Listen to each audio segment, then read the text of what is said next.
माँ, क्या कभी तूने सोचा है कि एक बालक तेरे गर्भ में पलते हुए भी इतना दिव्य हो सकता है कि वो आने वाले युगों को दिशा दे? क्या कभी तुझे लगा है कि जिस जीवन को तू हर दिन अपने भीतर महसूस कर रही है वो केवल तेरा बेटा नहीं बल्कि परमात्मा का एक कार्य है जो तेरे भावों, तेरे विचारों और तेरे संस्कारों से गढ़ा जा रहा है? आज जो कथा तू सुनने जा रही है वो केवल हनुमान की नहीं है, वो उस मां की है जिसने अपने बेटे को गर्भ में रहते रहते सेवा, भक्ति और विनम्रता सिखा दी। एक मां जो रानी थी पर जिसने राजमहल से ज्यादा अपने गर्भ को पूजा की थाली बना दिया, जिसने चाहा नहीं कि उसका बेटा बलवान हो या प्रसिद्ध हो, उसने बस इतना चाहा कि उसका बेटा किसी का सहारा बन सके। और उस मां की गोद से जन्मा वह पुत्र जो संसार में हनुमान के नाम से जाना गया। आज की यह कथा सिर्फ सुनने के लिए नहीं है, यह तेरे गर्भ में पल रहे उस जीवन के लिए है जो अभी शांत है लेकिन तेरी हर भावना से आकार ले रहा है। अगर तू मां है तो यह तेरे लिए संस्कार है, अगर तू पिता है तो यह तेरे लिए दिशा है, और अगर तू केवल एक श्रोता है तो यह तेरे लिए एक अनुभव है। अगर यह कथा तुम्हारे मन को शांति दे तो कृपया इसे लाइक करो, शेयर करो और ऐसे ही भावपूर्ण वीडियो के लिए हमारे चैनल को सब्सक्राइब जरूर करो। और नीचे कमेंट में शांति से एक बार लिखना जय हनुमान, ताकि यह भाव तेरे भीतर तक उतर सके। बहुत समय पहले की बात है, वो समय जब धरती शांत थी, जब हवा में भी तप का स्वर घुला रहता था और जब पर्वतों के बीच एक स्त्री अपने भीतर एक युग रचने का संकल्प ले रही थी। उस स्त्री का नाम था अंजना, राजा केसरी की पत्नी, एक समृद्ध राज्य की रानी। राजमहल था, सेवा थी, सम्मान था, लेकिन उसका मन किसी और ही खोज में था। वो चाहती थी एक ऐसा पुत्र जो केवल उसके नाम से न जुड़ा हो बल्कि उस धर्म से जुड़ा हो जो किसी की रक्षा करता है, जो किसी की सेवा करता है, जो स्वयं कुछ नहीं चाहता लेकिन युगों को बहुत कुछ दे जाता है। हर सुबह अंजना जल्दी उठती, न कोई शोर करती, न किसी को जगाती, बस चुपचाप एक दीपक जलाती और अपने महल से दूर पर्वत की तलहटी में एक शिला पर बैठ जाती। वहां बैठकर वो ईश्वर से कोई वरदान नहीं मांगती थी, वो बस अपने भाव खोल देती थी। हे प्रभु, अगर कभी मेरे गर्भ में कोई आत्मा आए तो वो ऐसा हो जो किसी तख्त का अधिकारी न हो पर सबके हृदय का राजा हो, जिसके पास बल हो पर उस बल में विनय हो, जिसके पास गति हो पर वह धर्म के भीतर सीमित रहे, जिसके पास वीरता हो पर वह अपने हाथों से केवल सेवा करे। उसने कभी किसी देवता का नाम नहीं लिया, उसने कभी ये नहीं कहा कि मेरा बेटा अमर हो, प्रसिद्ध हो या पूज्य हो। उसने बस कहा वो ऐसा हो जिसे देखकर कोई निर्बल कह सके ये मेरा सहारा है। उस दिन पर्वतों पर हल्की हवा चली और एक दिव्य चेतना उसके पास से होकर गुजरी। वो स्पर्श को महसूस नहीं कर सकी लेकिन उसके मन में एक शांत झुरझुरी उठी, मानो कोई कह रहा हो तू अब अकेली नहीं रही। वायुदेव का वो अदृश्य आशीर्वाद उसके गर्भ में एक चेतना बनकर उतर गया। किसी ने नहीं देखा, कोई ज्योत नहीं फूटी, कोई आकाश नहीं चमका, लेकिन अंजना के भीतर एक अजीब सी शांति छा गई थी। उसने पहली बार अपने पेट पर हाथ रखा और आंखें बंद करके धीरे से मुस्कुराई। कोई शब्द नहीं बोला, बस जैसे कोई मौन में कह रहा था मैं आ गया मां। उस दिन से अंजना की हर दिन की शुरुआत बदल गई। अब वो न केवल दीपक जलाती बल्कि हर बात, हर भावना, हर विचार अब वह अपने गर्भ से साझा करती। बेटा, तू अभी बहुत छोटा है लेकिन तुझे हर शब्द सुनाई देता है। मैं जानती हूं, मैं जो सोचती हूं वो तुझ तक पहुंचता है, इसलिए आज से मैं केवल शुभ सोचूंगी, तेरे लिए, तेरे भीतर के धर्म के लिए। उसने पहले दिन से ही न शोर किया, न किसी को बताया कि वो मां बनने जा रही है। उसने सबसे पहले खुद को तैयार किया, मां बनने लायक। राजमहल की शोभा अब भी वैसी थी, लेकिन अंजना का मन अब धीरे धीरे पर्वत, पेड़ों, नदियों और मौन की ओर खींचने लगा था। वो चाहती थी कि उसका बेटा शहर के शोर में नहीं, प्रकृति की शांति में पले। वो चाहती थी कि उसका मन किसी राजा जैसा नहीं, किसी ऋषि जैसा हो। इसलिए उसने धीरे धीरे खुद को महल से दूर एक छोटी कुटिया में रखा। वहां कोई दासियां नहीं थीं, ना कोई सेवक, सिर्फ चिर शांति थी। वहीं बैठकर वो अपने गर्भ से बात करती, बेटा तू बलवान बनेगा, लेकिन कभी किसी को नीचा मत दिखाना। तू तेज बनेगा, लेकिन दूसरों की गति में बाधा मत बनना। तू सबको पीछे छोड़ सके, लेकिन किसी को गिराकर आगे मत बढ़ना। हर दिन वह कुछ न कुछ कहती, कभी मौन से सिखाती, कभी आंखों से आशीर्वाद देती। फिर एक दिन जब गर्भ का 5वां महीना चल रहा था, तो उसे महसूस हुआ कि हवा का एक खास झोंका उसके शरीर को छूकर उसके गर्भ तक गया। वो हवा शांत थी, लेकिन उसमें एक संदेश था, मानो कोई कह रहा हो, तेरा बेटा अब केवल तेरा नहीं रहा, अब वो युग का उत्तरदायित्व बनने जा रहा है। उसी रात अंजना लेटी थी, उसका एक हाथ अपने गर्भ पर था। तभी अचानक उसे एक गहराई से हलचल महसूस हुई, जैसे किसी ने भीतर से मां की बात का उत्तर दिया हो। उसने मुस्कुराकर कहा, क्या बात है बेटा? और मन ही मन उसे लगा जैसे भीतर से एक शांत आवाज उठी, मां, मैं सुनता हूं। तेरा हर शब्द मेरे रक्त में उतर रहा है। तेरे भाव ही मेरे संस्कार हैं। तेरी मौन प्रार्थना ही मेरी शक्ति है। और जब मैं इस धरती पर उतरूंगा तो तेरी बातों को अपने हर कार्य में निभाऊंगा। अंजना को अब हर दिन अपने गर्भ में कुछ नया अनुभव होता था। कभी सुबह सुबह उसके मन में किसी पुराने ऋषि का ध्यान आने लगता, कभी दोपहर की शांति में एक हल्की सी आभा उसे भीतर से घेर लेती, कभी रात को सोने से पहले उसके मन में कोई ऐसा विचार आ जाता जो उसने पहले कभी नहीं सोचा था। जैसे जैसे गर्भ बढ़ रहा था, उसके भीतर कोई ऐसा था जो सिर्फ शरीर नहीं बन रहा था, बल्कि एक चेतना आकार ले रही थी। एक दिन अंजना ध्यान में बैठी थी, उसकी आंखें बंद थीं, पर उसका मन बहुत साफ था। तभी उसे महसूस हुआ कि उसके गर्भ में एक तेज स्पंदन हुआ, जैसे कोई कह रहा हो, अब मैं सुन रहा हूं मां। उसने अपना हाथ पेट पर रखा और चुपचाप मुस्कुरा दी। वो कुछ नहीं बोली, लेकिन भीतर से लगा जैसे एक संवाद हो गया हो। उस दिन के बाद अंजना ने भीतर पल रहे उस जीवन से हर बात मन ही मन कहना शुरू कर दिया। बेटा, तेरे लिए मैं दुनिया की सबसे मधुर चीज बनना चाहती हूं। तेरे विचारों की पहली जमीन, तेरी दृष्टि की पहली दिशा, तेरे संस्कारों की पहली आवाज। तू चाहे जीवन में कितना भी तेज बन, मां चाहती है तेरी दिशा कभी भटके नहीं। वो बातें अब शब्दों से नहीं निकलती थीं, वो प्रेम से निकलती थीं। वो प्रेम जो एक मां का था, और वो आत्मा जो किसी युग का प्रतिनिधि बनने आ रही थी। एक दिन दोपहर के समय महल की बालकनी में बैठकर अंजना ने नीचे देखा। कुछ सैनिक अभ्यास कर रहे थे, तलवारें चमक रही थीं, घोड़े दौड़ रहे थे। अंजना के मन में विचार आया, शरीर की शक्ति दिखती है, लेकिन मन की शक्ति महसूस होती है। अगर मेरा बेटा कभी संसार में सबसे बलवान भी बने, तो भी वह सबसे पहले दयालु हो, यही मैं चाहती हूं। उसने गर्भ से बात की, बेटा, अगर तू कभी गुस्से में आ जाए तो ध्यान रखना कि तेरा गुस्सा न्याय बन जाए, अन्याय नहीं। और अगर कभी तू रोए तो किसी अपने के लिए नहीं, किसी अनजान के दुख को देखकर।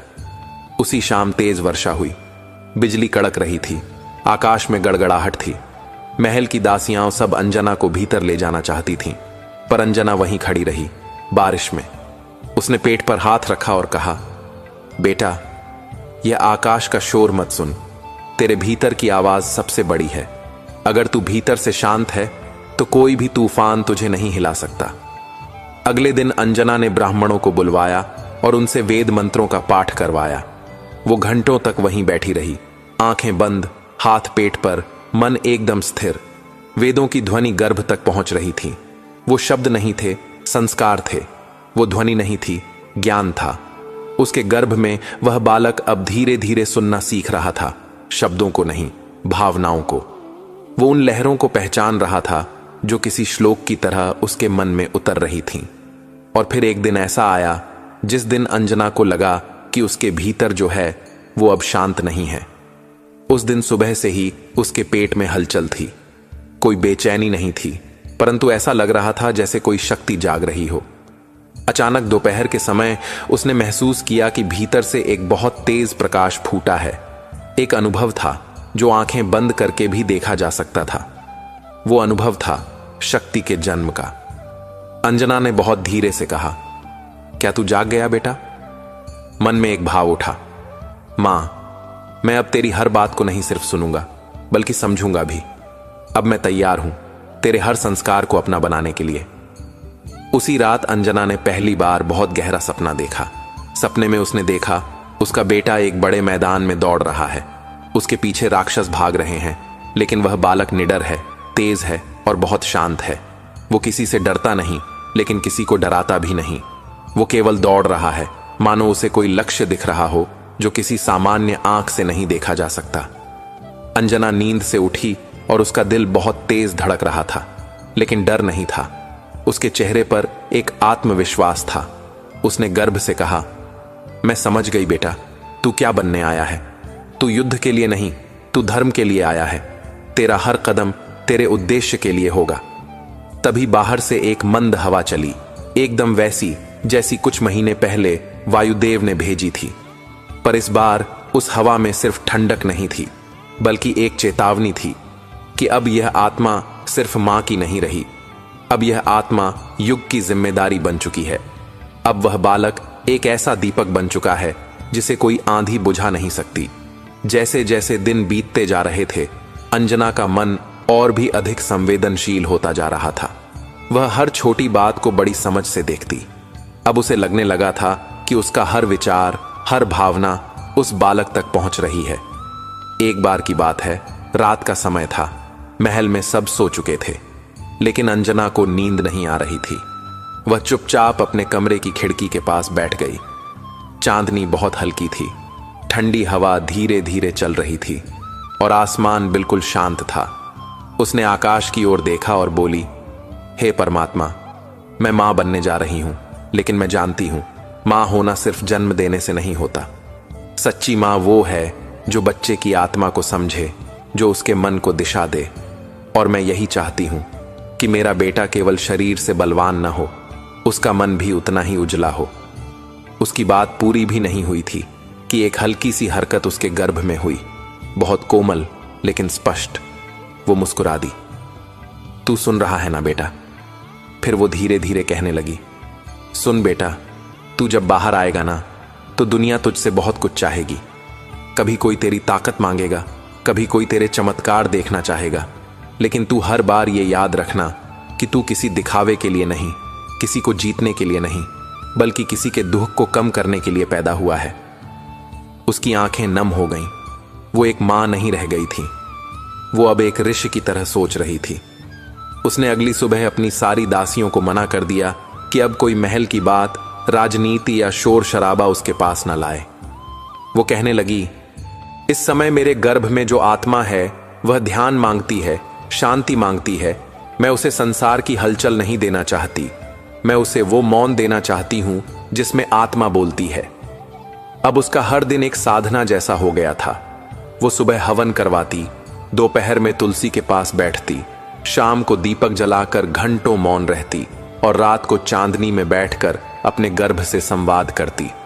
बेटा, जीवन में तू किसी से डर मत, पर किसी को डरा भी मत देना। तू दूसरों से तेज हो, पर तू दूसरों को पीछे न धकेल। तेरा बल तभी पवित्र कहलाएगा जब वह किसी को गिराकर नहीं, किसी को उठाकर काम आएगा। वो अब हर दिन अपने गर्भ को एक नया संस्कार देती, कभी क्षमा का, कभी त्याग का, कभी मौन का, कभी साहस का। कभी कभी तो वो कहती, अगर कभी तेरी ताकत तुझे क्रोधित कर दे तो तू मुझे याद कर लेना, तेरी मां को, जिसने तुझे हर दिन नम्रता सिखाई है। इन 9 महीनों में अंजना ने वो सब कहा जो एक जीवन को महान बना सकता है। उसने कोई किताब नहीं खोली, किसी ऋषि से उपदेश नहीं लिया। उसने बस अपने मन की किताब खोली, जिसमें मां का प्रेम था, संत की दृष्टि थी और आत्मा की सच्चाई थी। अब वो दिन आने वाला था जब ये आत्मा इस धरती पर प्रकट होने वाली थी। अंजना को कोई डर नहीं था, उसके मन में कोई प्रश्न नहीं था, बस एक शांत भाव था, जैसे कोई लंबी तपस्या पूरी होने वाली हो। उसने गर्भ से कहा, बेटा, अब तू बाहर आएगा। तू केवल मेरा नहीं रहेगा, तू इस धरती का हो जाएगा। लोग तुझे शक्तिशाली कहेंगे, पर मुझे पता है तेरी सबसे बड़ी ताकत क्या है। तेरी भक्ति, तेरा संस्कार, तेरी मां की बातें, जो तुझे हर मोड़ पर रास्ता दिखाएंगी। और फिर वह दिन आ ही गया जिस दिन धरती पर एक ऐसी आत्मा जन्म लेने वाली थी जो युगों के लिए भक्ति, बल और विनय का प्रतीक बन जाएगी। अंजना ने उस सुबह को बहुत साधारण भाव से शुरू किया। कोई शोर नहीं, कोई विशेष तैयारी नहीं, बस उसकी आंखों में शांति थी, और मन में एक गहरा विश्वास। वो अपने कक्ष में अकेली बैठी थी। दासियां बाहर थीं, पर कोई भीतर नहीं आया। अंजना ने एक दिया जलाया और गर्भ पर हाथ रखकर धीरे धीरे कहा, बेटा, मैंने तुझे जितना दिया वो किसी किताब से नहीं, अपने दिल से दिया है। अब तेरा जन्म हो तो तू संसार को दिखा दे कि मां के विचार भी पर्वत उठा सकते हैं। तभी हल्की सी हवा कमरे में आई। वो वही जानी पहचानी खुशबू थी जो पहली बार गर्भ में जीवन आते समय महसूस हुई थी। अंजना समझ गई, अब समय आ गया है। वो पीड़ा नहीं थी जो हर स्त्री सहती है। ये कोई साधारण प्रसव नहीं था, ये तो मानो एक देवता का प्रकट होना था। महल के चारों ओर एक विचित्र सी शांति छा गई थी। पक्षी भी चुप थे, बादल भी रुके हुए थे और पेड़ पत्ते भी जैसे नतमस्तक थे। और फिर एक मधुर, कोमल और दिव्य स्वर के साथ उस बालक ने जन्म लिया। वो रोया नहीं। उसकी पहली सांस में कोई भय नहीं था, बल्कि उसमें एक गूढ़ शांति थी, एक ऐसी उपस्थिति जिसे देखकर सब स्तब्ध रह गए। उसके शरीर पर हल्का सा प्रकाश था, न तेज न मंद, बस इतना कि लगता था जैसे कोई बहुत पुरानी चेतना फिर से लौट आई हो। उसके चेहरे पर मुस्कान नहीं थी, पर उसकी आंखें उस उम्र में भी जैसे वर्षों की तपस्या देख चुकी थीं। अंजना ने उसे अपनी गोद में लिया, अपनी आंखों में आंसू भरकर कहा, तू मेरा बेटा नहीं लगता, तू कोई ऋषि लगता है, कोई देवता लगता है, या फिर कोई ऐसा सेवक जो किसी बहुत बड़े कार्य के लिए आया है। बालक ने अपनी छोटी सी हथेली उठाई और मां की उंगली पकड़ ली। उसी क्षण अंजना की आंखें बंद हो गईं और उसे एक झलक मिली उसके पुत्र की भविष्य की।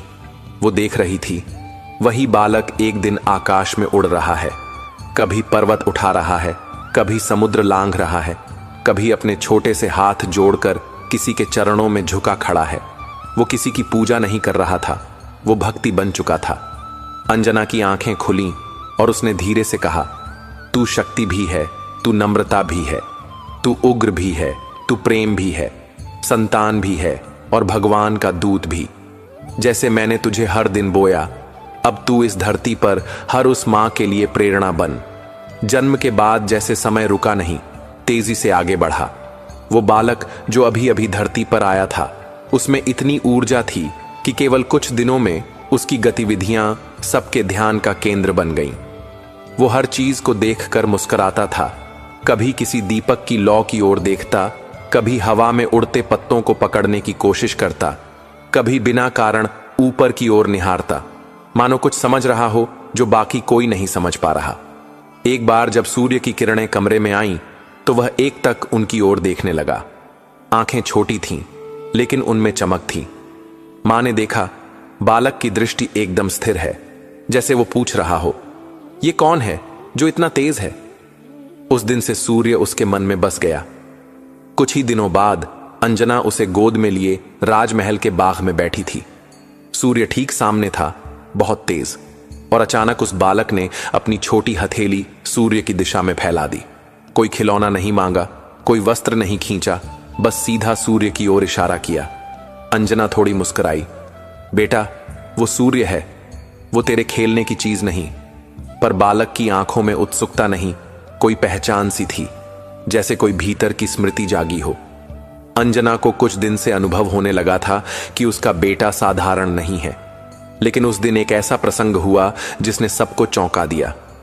एक दोपहर जब अंजना भोजन कर रही थी और बालक झूले पर था, तभी वह अचानक उठ खड़ा हुआ। उसने सूर्य की ओर देखा और कुछ ही पल में वो सीधे ऊपर की ओर उड़ गया। किसी ने रोका नहीं, कोई उसे पकड़ न सका। वो बिजली की गति से ऊपर गया और आंखों से ओझल हो गया। आकाश में हलचल मच गई। देवता चौंक उठे, कहां एक शिशु और कहां यह गति? वह बालक सीधे सूर्य तक पहुंच गया। उसने सूर्य को देखा, देखते ही उसका मन प्रसन्न हो गया।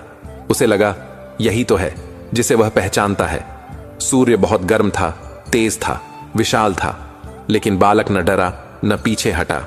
उसने सूर्य को पकड़ने की कोशिश की और मानो उसे निगल लिया। सारे देवता भयभीत हो गए। सूर्य की किरणें क्षीण हो गईं, धरती पर अंधकार फैलने लगा। देवताओं ने जाकर इंद्र से विनती की, कोई अद्भुत बालक है जो सूर्य को ही अपने क्रीड़ा का साधन समझ रहा है। इंद्र ने तत्काल अपने वज्र से प्रहार किया। वह वज्र बालक की ठोड़ी पर लगा और वह बालक बेहोश होकर धरती पर गिर गया। सब देवता एक पल को स्तब्ध रह गए। जब अंजना को यह पता चला तो वह सीधे पर्वत की ओर भागी। उसने अपने बेटे को गोद में उठाया, उसके चेहरे को देखा जिस पर कोई गुस्सा नहीं था, सिर्फ एक मासूम शांति थी। अंजना की आंखों से आंसू गिर पड़े। बेटा, तू तो अभी आया था और तूने इतना कुछ कर दिया। तू तो मेरी गोद में खेल रहा था, तूने आकाश कैसे छू लिया? तभी वायुदेव प्रकट हुए। उन्होंने कहा, रानी अंजना, यह कोई साधारण बालक नहीं है, इसे कोई शक्ति मार नहीं सकती। यह शिव का अंश है, लेकिन इसका अपमान हम सह नहीं सकते। अगर इसका अपमान हुआ तो हम वायु देवता भी अपनी वायु रोक देंगे। और सचमुच सभी ओर वायु रुक गई, जीवन थम सा गया। तभी ब्रह्मा, सूर्य और इंद्र सभी आए और उन्होंने बालक को आशीर्वाद दिया। इंद्र ने कहा, बालक की ठोड़ी पर मेरा वज्र लगा था, अब उसका नाम हनुमान होगा, जिसका अर्थ है ठोड़ी वाला, और यह नाम युगों तक अमर रहेगा। सूर्य ने कहा, तू मेरा स्पर्श सह सका, अब मैं तुझे अपना ज्ञान दूंगा। और उसी क्षण से हनुमान को देवताओं के आशीर्वाद मिलने लगे। अंजना ने उस रात बालक को अपने सीने से लगाकर कहा, बेटा, तू सूर्य तक पहुंच गया, पर फिर भी तेरी आंखों में विनम्रता है। तू गिरा, लेकिन तेरे मन में कोई शिकायत नहीं। अब मैं समझ गई, तू केवल मेरा नहीं, तू इस युग का बेटा है। और फिर समय ने करवट ली। हनुमान अब शैशवावस्था से निकलकर बालपन की ओर बढ़ने लगा था। वो खेलता था, लेकिन उसका खेल कभी साधारण नहीं होता था। वो कूदता था तो जमीन हिलती थी, वो दौड़ता था तो हवा तेज बहने लगती थी। लेकिन उसकी मां अंजना ने हर दिन उसे एक नई बात सिखाई थी कि शक्तिशाली होना कोई विशेष बात नहीं, शक्ति को सही जगह पर इस्तेमाल करना वास्तव में महानता है। हनुमान अब धीरे धीरे बड़े हो रहे थे। उनके चेहरे पर एक विशेष तेज था जो किसी तपस्या से आता है, ना कि केवल भोजन और व्यायाम से। एक बार की बात है, राजमहल में एक ब्राह्मण आए। उन्होंने अंजना से कहा, आपका पुत्र किसी ऋषि की तरह है। उसके प्रश्न, उसकी बातें, उसका मन किसी सामान्य बालक जैसा नहीं है। इसका जीवन किसी विशेष लक्ष्य के लिए बना है। अंजना मुस्कुराई, लेकिन उन्होंने कुछ नहीं कहा। उन्हें भीतर से पहले ही यह सब आभास हो चुका था। अब हनुमान का मन ज्ञान पाने को आतुर था। उन्हें शिक्षा चाहिए थी, और कोई साधारण शिक्षक नहीं, बल्कि ऐसा गुरु जो तेज को दिशा देना जानता हो। उसी समय एक दिव्य संकेत हुआ। सूर्यदेव स्वयं प्रकट हुए। उन्होंने कहा, मैं इसे ज्ञान देना चाहता हूं, लेकिन मैं तो आकाश में सदैव गतिशील रहता हूं। मुझसे शिक्षा लेने वाला भी मेरे साथ साथ चल सके, ऐसा ही होना चाहिए। हनुमान ने तुरंत उत्तर दिया, मैं सूर्यदेव से सीखना चाहता हूं, तो मैं भी उनके साथ साथ चलूंगा। मैं थकूंगा नहीं, रुकूंगा नहीं, मैं ज्ञान के पीछे उड़ता रहूंगा। और उसी दिन से हनुमान ने सूर्यदेव को गुरु मान लिया। वो आकाश में उड़ते रहे, गुरु के साथ साथ चलते रहे। हर दिन नए नए विषयों को सीखा। वेद, शास्त्र, आयुर्वेद, ज्योतिष, भाषा, नीति, हर ज्ञान को आत्मसात किया। और जब शिक्षा पूरी हुई तो उन्होंने गुरु दक्षिणा मांगी।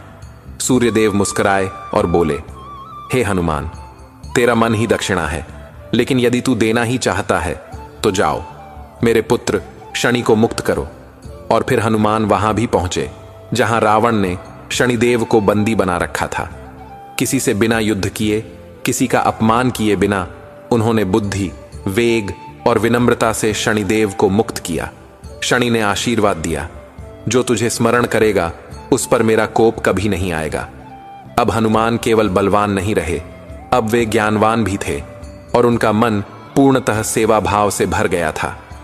एक दिन उन्हें एक विचित्र आह्वान महसूस हुआ, मानो उन्हें कोई पुकार रहा हो, कोई ऐसा जो संकट में है। ये कोई मन की कल्पना नहीं थी, ये धर्म की पुकार थी। वो दक्षिण की दिशा में उड़ गए और उनकी दृष्टि पड़ी एक वानर राज सुग्रीव पर, जो अपने ही भाई से निष्कासित होकर ऋष्यमुख पर्वत पर शरण लिए हुए था। हनुमान ने उसे देखा और एक पल में समझ गए कि यही वह स्थान है जहां से उनके जीवन का उद्देश्य शुरू होगा। उसी समय 2 तपस्वी वनवासी वहां पहुंचे। शांत, तेजस्वी, शस्त्रधारी, लेकिन आंखों में करुणा थी और स्वर में गूढ़ मौन। हनुमान ने पहली बार उन दो पुरुषों को देखा जिन्हें देखते ही उनके मन ने कहा, अब मैं पूरा हो गया हूं। अब मेरी सारी शक्ति किसी को मारने के लिए नहीं, किसी को बचाने के लिए उपयोग होगी। और वहीं उन्होंने अपने भीतर एक अटूट, अविनाशी भक्ति का संकल्प लिया। अब वो केवल वानर नहीं रहे, अब वे रामदूत बन गए। और उस क्षण तेरे भीतर जो ऊर्जा उत्पन्न होती है, वही ऊर्जा तेरे शिशु के मस्तिष्क में गहराई से सोचने की शक्ति भरती है। अब मैं तुझे एक छोटा सा लेकिन बहुत प्रभावशाली प्रयोग बताता हूं। मौन स्नान। हर दिन सुबह या रात को जब तू एकांत में हो, अपने मोबाइल, टेलीविजन, शोर सब कुछ बंद कर दे। बस 5 मिनट खुद से भी कुछ ना बोल, कोई सोच ना पकड़, बस बैठ जा अपने भीतर के मौन को सुनने। शुरू में तू बेचैनी महसूस करेगी, पर धीरे धीरे तुझे लगेगा कि भीतर एक धारा बह रही है। शब्दों के बिना भी कुछ तुम्हें और तुम्हारे गर्भस्थ शिशु को जोड़ रहा है। यही मौन शिशु के मस्तिष्क को ऐसी स्पष्टता देता है जो उसे भीड़ से अलग खड़ा करता है। मां, अब मैं तुझे बताता हूं 3 मौन संस्कार जो केवल मौन से ही दिए जा सकते हैं।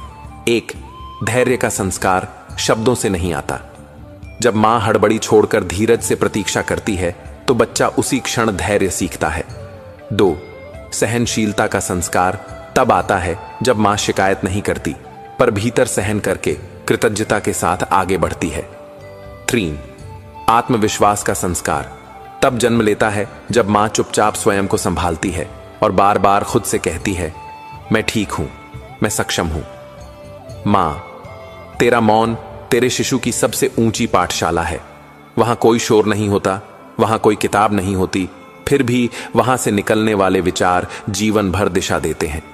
शब्दों से दिए गए संस्कार समय के साथ धुंधले हो सकते हैं, पर मौन में दिया गया ज्ञान कभी नहीं मिटता। मां, तेरा बच्चा इस संसार में किसी प्रतियोगिता में भाग लेने नहीं आया है। वह जीवन को समझने, अनुभव करने और अपना रास्ता खुद चुनने आया है। लेकिन यह रास्ता किस दिशा में जाएगा, यह इस बात पर निर्भर करता है कि मां ने गर्भ में उसे कौन से संस्कार दिए। बुद्धिमत्ता का अर्थ केवल यह नहीं कि बच्चा सब याद कर ले, तेज बोले या बहस कर सके।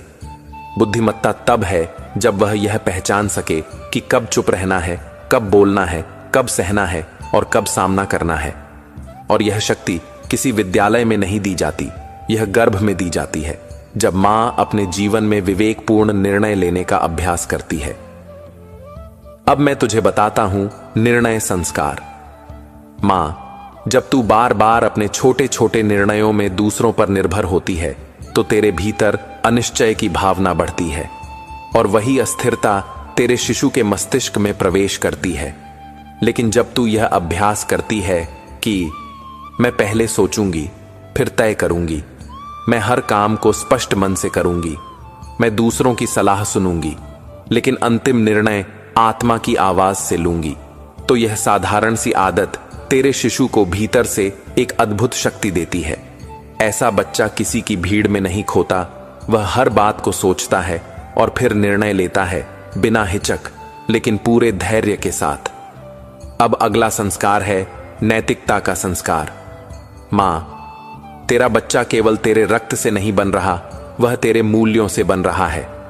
जब तू हर दिन एक बात के प्रति सच्ची रहती है, जैसे समय की पाबंदी, ईमानदारी से काम करना, अपनी कही बात निभाना, तो वह स्थिरता तेरे गर्भ में पल रही आत्मा तक पहुंचती है। नैतिकता कोई बड़ा व्रत नहीं होती, यह रोजमर्रा की छोटी छोटी बातें हैं। जैसे किसी से वादा किया तो निभाया, गलती की तो स्वीकार किया, कुछ अच्छा मिला तो बांटा। ये छोटे छोटे कर्म तेरे शिशु को बचपन से ही एक गहरी समझ देंगे कि सफलता का मतलब केवल आगे बढ़ना नहीं, बल्कि सही मार्ग पर बढ़ना है। अब तीसरा और सबसे सूक्ष्म लेकिन सबसे महत्वपूर्ण संस्कार, विवेक का संस्कार। विवेक यानी जो सही है और जो केवल अच्छा लगता है उसमें फर्क करना। विवेक यानी जो आज के लिए नहीं, पूरा जीवन देखकर निर्णय लेना। विवेक वह प्रकाश है जो तब भी दिशा देता है जब जीवन में अंधेरा होता है। मां, जब तू यह अभ्यास करती है कि किसी भी बात को सुनने के बाद थोड़ा रुकती है, मन में उसे सोचती है, फिर अपनी अंतरात्मा से पूछती है, क्या यह बात सही है? तो यह अभ्यास तेरे शिशु के भीतर एक ऐसा विवेक संस्कार जगाता है जो उसे जीवन भर भटकने नहीं देता। तू देखेगी, ऐसा बच्चा जब बड़ा होगा तो वह केवल ज्ञान में आगे नहीं होगा, वह चरित्र में, व्यवहार में और आत्मबल में भी आगे होगा। अब मैं तुझे बताता हूं एक विशेष अभ्यास जिसे मैं कहता हूं विचार विश्लेषण संस्कार। हर दिन सोने से पहले तू केवल 2 मिनट बैठ और सोच, आज मैंने कौन सी बात बिना सोचे की? कहां मैं हड़बड़ी में बह गई? क्या मैं किसी बात पर झूठ बोल गई?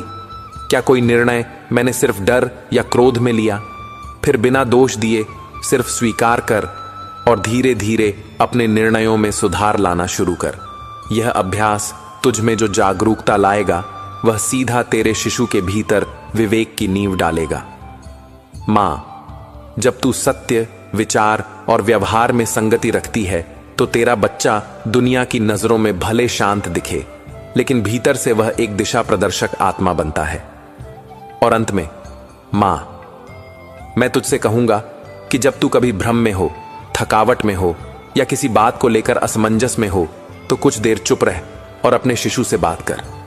हां मां, उससे बात कर, क्योंकि उस पल तेरी आवाज में न कोई दिखावा होगा, न कोई भय, केवल सच्चाई होगी। और वही सच्चाई तेरे भीतर से निकलकर तेरे शिशु को जीवन भर का सही सोचने का संस्कार दे देगी। मां, अगर तूने इस यात्रा को ध्यान से सुना है तो आज तू पहले से कहीं ज्यादा सजग है, पहले से कहीं ज्यादा सशक्त है और सबसे महत्वपूर्ण, अब तू जान चुकी है कि तेरे गर्भ में केवल एक शरीर नहीं पल रहा, बल्कि एक युग की चेतना आकार ले रही है।